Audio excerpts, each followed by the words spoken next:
आप सबको बहुत बहुत नमस्कार। And I'm sorry at the outset that I am a bit late. It was not my fault, it was a flight's fault. बहुत अद्भुत आनंद है। और मैं आज सुबह जब कुछ मित्रों से मिला तो यही कह रहा था कि संगठन में कितनी शक्ति होती है। यही एडलेड, यही ऑस्ट्रेलिया, मैं पहली बार ऑस्ट्रेलिया आया। संगठन में इतनी शक्ति होती है कि जो स्थान जिसके विषय में आप जानते नहीं थे, जिस स्थान के नाम को उच्चारित करने में आपको उच्चारण पता नहीं था, जिस स्थान के कोऑर्डिनेट्स आप जानते नहीं थे, आज उस स्थान में आके आपको ऐसा लग रहा है कि आप परिवार के बीच में हैं, आपके खुद के परिवार के सदस्य यहां बैठे हों। यह संगठन की शक्ति होती है। This is the power of an organisation. An organization can create a family where none exists. Only a few days ago, I never knew I would be in Australia, I never knew I would be in Adelaide. And here I am, and I feel I am amidst my own family. This is organization and the power of organization. ये शक्ति संगठन की है। मैं Bharatiya Janata party के इस संगठन को और उस संगठन को जिन लोगों ने ऑस्ट्रेलिया में और एडलेड में रिप्रेजेंट किया हुआ है, उन सबको प्रणाम करता हूं। भालेश जी, चिराग जी, आप सबको बहुत बहुत धन्यवाद जो आप लोगों ने हमें यहाँ बुलाया और आज ये मौका दिया है कि आपके साथ में वार्तालाप कर सकूं। आई thank you all. The Modi government has completed 3 years. I was supposed to come here. I went and met Sushma Swaraj ji, our External Affairs Minister, and I was discussing as to how and which places I should go to. तो सुषमा जी ने एक बड़ी बात बताई। सुषमा जी ने बोला कि आप जब वहां जाएं और 3 वर्ष मोदी सरकार में क्या क्या हुए उसके विषय में बात करें, तो आप अपनी बातों में पहले पूछना कि आपको तो फर्क नजर आया ना, क्योंकि हमसे ज्यादा उनको फर्क नजर आया है कि what India is and how India is perceived today abroad, that the ones who stay abroad are brothers who are staying away from a country. They are the ones who would be able to tell you as to what kind of change they have perceived after the Modi government. और मुझे लगता है आप लोगों को ये बदलाव महसूस हुआ होगा मोदी जी के आने के पश्चात। पहले गर्व तो हमें सदैव था कि हम भारतीय हैं, मगर पहले इसी विषय को बताने में छाती इतना चौड़ा तो नहीं होता होगा, 56 इंच का तो नहीं होता होगा जो 56 इंच का अब होता है। जब 56 इंच का प्रधानमंत्री होता है तो नागरिकों के छाती भी 56 इंच के हो जाते हैं। This is the difference between a determined, decisive and a dedicated prime minister. ये 3D प्राइम मिनिस्टर है, डिटरमाइंड है, डिसाइसिव है और डेडिकेटेड है। ये बड़ा रेयर कॉम्बिनेशन होता है, and this rare combination can be seen in this single man. कभी कभी आपको लगता है कि ये साइकोफैंसी है, खाली मोदी मोदी हम लोग करते हैं। जो लोग उनके साथ काम करते हैं, जो लोग उनको पास से देखते हैं, जो लोगों को ये मौका मिलता है to know what Modi is, for them it is not sycophancy, for them it is awe. उनके लिए आश्चर्य का विषय है कि एक आदमी इतना काम कैसे कर सकता है, एक आदमी इतनी मेहनत कैसे कर सकता है, और सबसे बड़ी बात है कि फिर थकता कैसे नहीं है। How doesn't this man get tired? This is the biggest question. Because at times when I get extremely tired, I feel I should not be debating tonight. I should not be going out of my house. I want to sleep. I want to rest. Enough of all these business. Give me a break for a single day. I'm traveling almost every day, and then I put on the television and I just see my prime minister traveling somewhere, speaking somewhere, doing something, and yet not looking tired. And then you feel, if this man is not tired, how can I afford to be tired? अगर ये नहीं थक रहे हैं तो मैं कैसे थक सकता हूं? ये अथक परिश्रम करने की क्षमता जो 3 वर्षों में मोदी जी ने भारत को दिया है, ये अपने आप में बहुत बड़ी बात है। भारत तो पहले भी था, भारत तो बाद में भी रहेगा, और भारत तो किसी व्यक्ति से परे है। भारत का कंसेप्ट तो एक स्पिरिचुअल कॉन्सेप्ट है, मगर इतना कुछ होने के बावजूद कभी कभी ये सोचने के लिए हम मजबूर होते हैं, इतना विराट देश with all kind of amenities, with anything and everything that you can think of, knowledge, power, minerals, natural resources, land, people, with all that, still India, why did not we reach where we should have reached long back? इतना सब कुछ होने के बावजूद हम वहां क्यों नहीं पहुंचे? बहुत पहले हमें वहां पहुंच जाना चाहिए था, जहां हमें होना चाहिए था। कई बार कष्ट होता है कि क्यों नहीं पहुंचे, और जब सोचते हैं तो लगता है शायद इसलिए नहीं पहुंचे क्योंकि हम लोगों को धक्का देने वाला कोई था नहीं, धक्के से ही चलता है। और ईश्वर को धन्यवाद है कि भारत को धक्का देने वाला इतने इंटेलिजेंट लोगों को, the people who are aware, the people who are intelligent, the people who know, to steer them towards development, we have the Prime Minister. We have the right Prime Minister, that is Mr. Modi.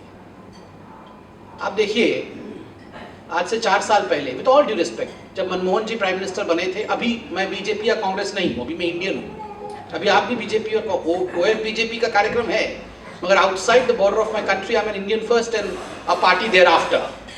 सो सभी सम्मानित हैं, TV पे लड़ते होंगे वो अलग विषय है, मगर मनमोहन जी भी हमारे प्रधानमंत्री थे, सम्मानित व्यक्ति थे, मगर I never felt that energy, that vibration. वो वाइब्रेशन नहीं था, कुछ तो कमी थी, वो कमी पूरा हुआ है। आप देखिए, मेरा एक मित्र है, उसका 4 साल का बेटा है, मैं कई बार उसके घर जाता हूं तो वो 4 साल का 3.5 साल का छोटा सा लड़का, जैसे वो 2 लोगों को पहचानता है, एक तो सत्य साई बाबा को जहां दिखता है, सत्य साई बाबा, और जैसे मोदी जी आता है, Modi Modi Modi, he just puts on the television channel and then he sees a bearded man and he says Modi, Modi, Modi, Modi, Modi ji, Modi ji. He cannot speak properly, but yet he fumbles and he articulates Modi ji. Do you realize that there is a message in this small thing as well?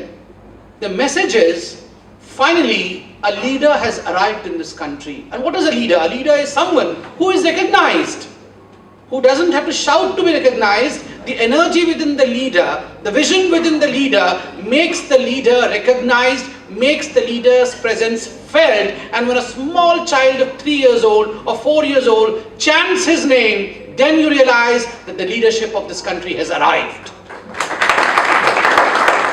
Because you cannot propagate, you cannot have a propaganda machine teaching names to small kids.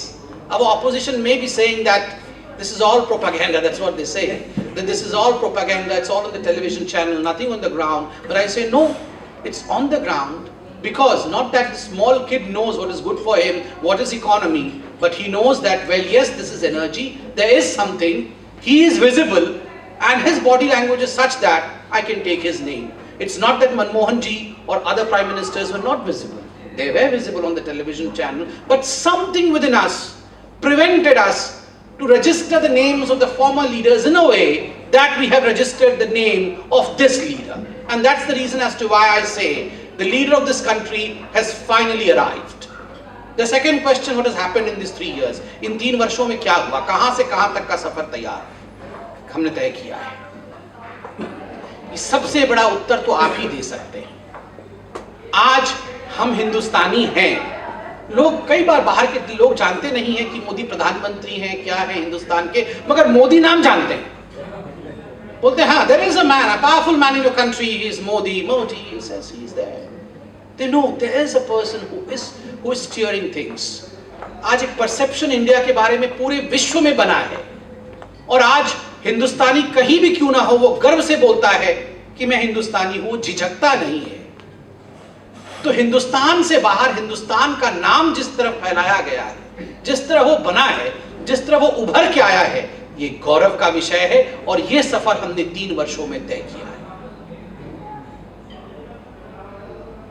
सब खा जाएंगे, कुछ नहीं छोड़ेंगे, से ना खाऊंगा ना खाने देंगे। ये बहुत लंबा सफर है, और मैं आज भी यूनिवर्सिटी में बोल रहा था, with all due respect, everything is with due respect to the former ministers, prime minister, सब लोग बुरे नहीं होते हैं, अच्छे होते हैं, बुरे भी होते हैं, but collectively the ideology, collectively the conscience of the political dispensation, then it has to be seen in a collective way. चलता है एटीट्यूड था। 3 वर्ष पहले सब कुछ चलता हुआ था और आज चलेगा नहीं, ठीक से करना पड़ेगा। This is a great change. आप देखिए, पहले का आलम यह था कि such was the nature of corruption, that such were the amounts thrown almost every second day by the CAG of the country, 1.76 lakh crores, that I always felt that even the calculators must be hiding somewhere behind the trees saying, well, I do not know how many zeros to add. वो calculator भी शर्मा जाते होंगे कि ये क्या क्या figure है। मगर आज हमारे जो खुद की डेमोक्रेसी है, सुंदर डेमोक्रेसी है, जैसे ऑस्ट्रेलिया की डेमोक्रेसी है, इंडिया की डेमोक्रेसी है, और होना भी चाहिए एक वाइब्रेंट डेमोक्रेसी। तो हमारे ओपोनेंट जो हैं, हमारे विपक्षी जो हैं, वो चाहते हैं कि ढूंढें, वो माइक्रोस्कोप लगा के ढूंढ रहे हैं। और ये तो 14 साल से मोदी जी को छोड़ा नहीं है, उस व्यक्ति को तो 14 साल से माइक्रोस्कोप के नीचे रख के उसके खिलाफ षड्यंत्र रचा जा रहा है। तो सारा कुछ ढूंढने के बाद भी अगर तनिक भर का करप्शन और भ्रष्टाचार का कोई केस नहीं मिल रहा है, तो आप जान के चलिए एक बहुत बड़ा ट्रांसफॉर्मेशन इंडियन पॉलिटिक्स में हुआ है। बहुत बड़ा, छोटी बात नहीं है। मैं हमेशा कहता हूं कि अचीवमेंट कहने से जनरली एक्ट ऑफ कमीशन होता है कि हमने क्या अचीव किया है, तो उसमें कुछ आपने किया होगा तो अचीव किया है। ये विरला होता है कि कुछ नहीं किया, उससे सबसे बड़ा अचीवमेंट होता है। करप्शन नहीं किया, ये मोदी सरकार का सबसे बड़ा अचीवमेंट है। The act of not being corrupt, this act of omission is one of the greatest achievements of the Modi government. ये छोटी बात नहीं है। Policy paralysis, I remember the book by Sanjay Baru, and Sanjay Baru is not a BJP, he does not even sympathize for BJP. His father was from Congress, and then Sanjay Baru was a media advisor of Manmohan ji. He wrote this famous book, The Accidental Prime Minister. The Accidental Prime Minister, and I was appalled to read the book, and I was astonished that there were chapters in the book which mentioned that there was a time when Pulak Chatterjee, the cabinet secretary, after a particular time, 6 p.m. or something, he would just take out the files from under the nose of the Prime Minister and would rush to 10 Janpat. Because the shadow Prime Minister lived there.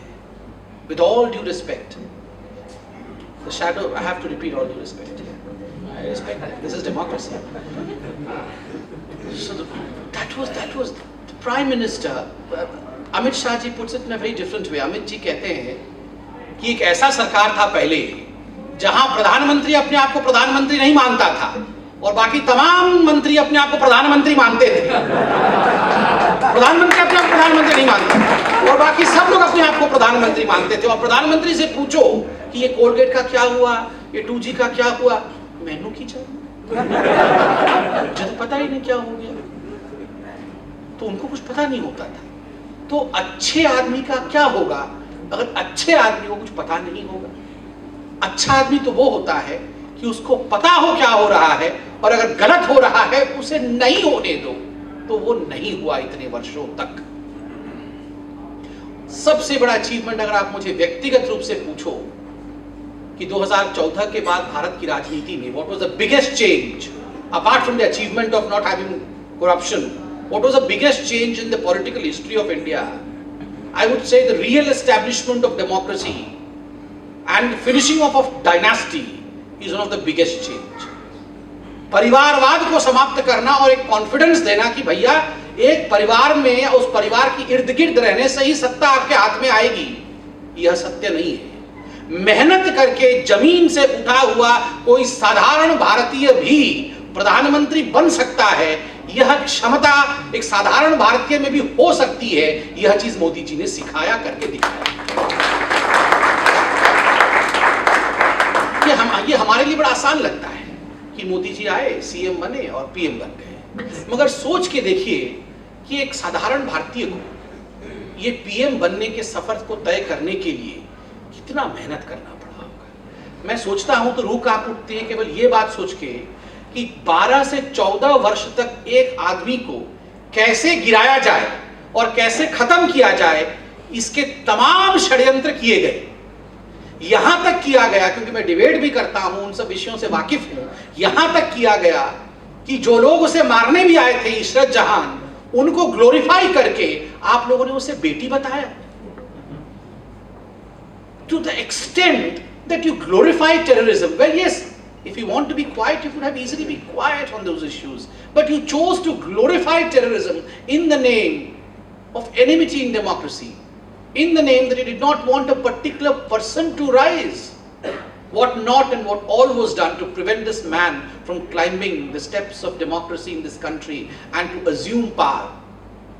But yet, फिर भी ये व्यक्ति प्रधानमंत्री बना। और मैं आपको आज बता रहा हूं, ये मेरी व्यक्तिगत राय है, ऐसे ही नहीं होता है। जब तक एक आध्यात्मिक पुश नहीं होता है, until unless you don't have a spiritual push with all these kind of barriers, you don't rise to become the PM. इतने में तो दिल बैठ जाता है, इतने में दिमाग काम करना, जब इतने लोग आपके खिलाफ हों, जब इतना षड्यंत्र आपके खिलाफ हो रहा होता है, तो दिल बैठ जाता है, दिल दहल जाता है, सब छोड़ के भाग जाने का मन करता है। ऐसे में भी कोई शिकन नहीं, कोई शिकवा नहीं, लड़ने का जज्बा, उठ के आगे बढ़ना, सबसे टक्कर लेना और फिर प्रधानमंत्री बन जाना, this has established the core ideology of Indian democracy. परिवारवाद को समाप्त करना। We all felt that we all had fallen for a family. With all, ठीक है, that family, they were elected. It's not that they became king of this country just without elections. They were elected. But still, I would say this feeling within the country that everything lied with one family has somehow given way to, well, yes, talent is important. It's not the surname; it's talent which matters. This is what is achieved in the short span of time. It's very essential. तीसरी बड़ी बात, मैं अभी demonetisation के बारे में बात कर रहा था। डिसाइसिव गवर्नमेंट मैंने बोला। भारतवर्ष में इतिहास का सबसे बड़ा घटना क्या होगा? In the history of India the biggest event would be partition of this country. उससे बड़ा तो कुछ नहीं होगा। भारत का जो पार्टीशन हुआ उससे बड़ा तो कुछ नहीं था। मगर partition of this country also probably did not touch the life of every single person. Bharat का बंटवारा वह भी शायद समस्त भारतवासियों को स्पर्श नहीं कर पाया, क्योंकि हो सकता है केरल के लोगों को ज्यादा इफेक्ट नहीं पड़ा हो, वहां वो ज्योग्राफिकली थे नहीं। उड़ीसा के लोगों को ज्यादा असर नहीं पड़ा हो, बंगाल के लोगों को पड़ा, उड़ीसा के लोगों को नहीं पड़ा। बाकी स्टेट्स में भी, मध्य प्रदेश में नहीं पड़ा होगा पार्टीशन का असर। दिल्ली में पड़ा, दिल्ली में एक्सचेंज हुआ, मगर बाकी जगह नहीं हुआ। तो partition might have touched the emotional chord, but the physical touch of partition might not have had that kind of ramification beyond a level in this country. इतना स्पर्श नहीं किया होगा।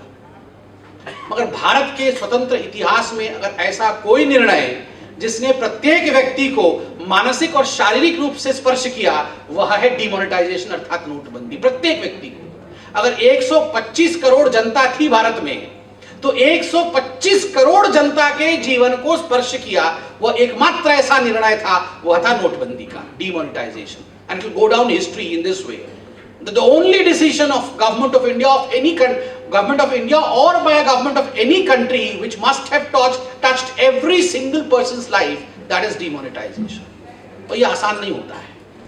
जब तक 56 इंच की छाती ना हो ना, मतलब 56 इंच की छाती में केवल सिंबॉलिकली नहीं बोल रहा हूं, सहने की शक्ति और अपने देश के लिए मर मिटने की शक्ति। देखिए, अगर ये गलत पड़ जाता तो पॉलिटिकली हम समाप्त हो जाते, मगर दैट काइंड ऑफ कॉन्फिडेंस की नहीं, मैं अपने देश के लिए कर रहा हूं, मैं अच्छे के लिए कर रहा हूं, मैं गलत नहीं होऊंगा, उतना भरोसा जनता पे कि मैं अच्छे पे कर रहा हूं, देश की उन्नति के लिए कर रहा हूं, 19-20 हो भी जाएगा तो ये जनता मुझे आशीर्वाद देगी, क्योंकि जनता के लिए मैं हूं, मेरे लिए जनता है, ये मुझे विश्वास करती है।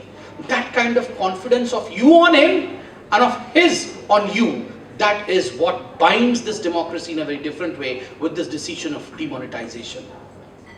इतना बड़ा निर्णय लिया, इतने बड़े देश में हमारा जो पॉलिटिकल सिस्टम है, जिस प्रकार की लीकेजेस हमारे पॉलिटिकल सिस्टम में है, आप सोच के देखिए, इतने बड़े चीज को केवल और केवल सीक्रेट रखना ही, इसकी गोपनीयता बनाए रखना ही अपने आप में बड़ी चैलेंज होगी। The way the whole thing was handled, just to keep this whole thing under wraps for such a huge span of time, because naturally the